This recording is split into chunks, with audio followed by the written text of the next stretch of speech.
By now, the hype behind Modern Warfare 2 has reached a ridiculous level.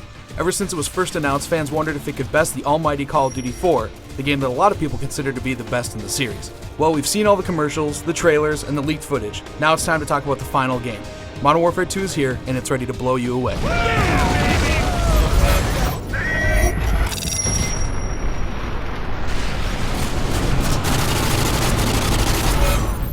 Let's get one thing out of the way first. This game is gorgeous. The graphics are a substantial leap over Call of Duty 4, with even the multiplayer visuals trumping the single-player offering from last time around. The levels are filled with more detail and effects, both single-player and multiplayer levels showcase a larger emphasis on height and terrain variation, and the open environments themselves are beautiful.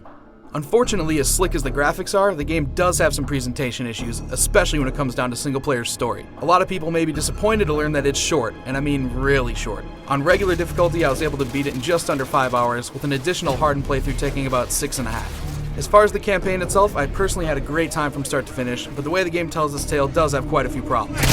There are a ton of awesome action scenes and classic moments, and with some obvious inspiration taken from classic action films, it feels like a highlight reel of frontline warfare. However, while there seems to be a new piece of technology or mission-exclusive gameplay element at every turn, it feels almost like Infinity Ward came up with a laundry list of cool stuff they wanted to add into the game, and then worried about the story to connect it. You'll get a lot of familiar faces, but it's definitely an over-the-top plot that'll have you checking your brain at the door, and you're gonna have to extrapolate the story for yourself.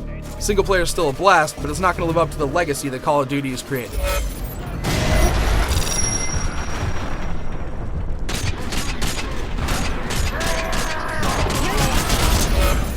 When you get down to it, this is the same great Call of Duty gameplay you know and love.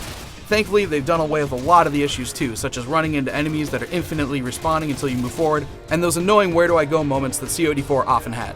Your computer-controlled comrades can still be a little dumb at times, blocking your way through a door or cutting off your line of sight, but that's still a pretty small complaint. Most of the AI, both enemy and friendly, is much more improved over the last Modern Warfare. Single player may be short, but Spec Ops is an awesome mode. There are basically 23 standalone missions that can be played in single player or co-op, though I definitely recommend finding a friend. 80% of these missions are actually inspired from the single player campaign, but there are a couple co-op only missions that are particularly cool.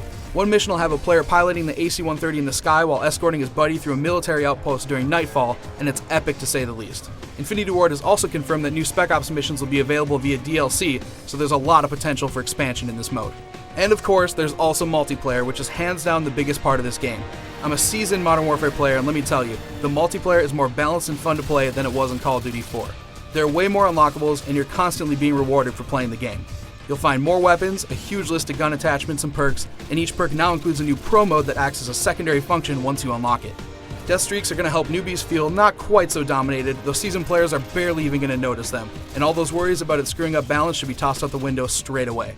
Hands down, the highlight of multiplayer this time around are the kill streaks. The sheer amount of strategy worked around these kill rewards is pretty limitless. Along with delivering on the game's overall balance, Modern Warfare's multiplayer venues are extremely impressive. The new game modes rock, and racking up kills is ridiculously addictive. As far as I'm concerned, the Modern Warfare series has again set the bar for online shooters.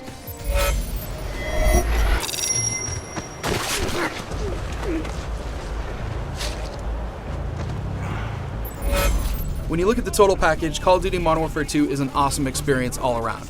Multiplayer is a serious improvement over the already impressive COD4 design, Spec Ops allows for some great co-op action, and the single-player campaign is filled with some very entertaining scenarios, despite the fact that more work needs to be done on storytelling and developing the franchise's cast. If you're grabbing Modern Warfare 2 as a single-player package only, you've been forewarned.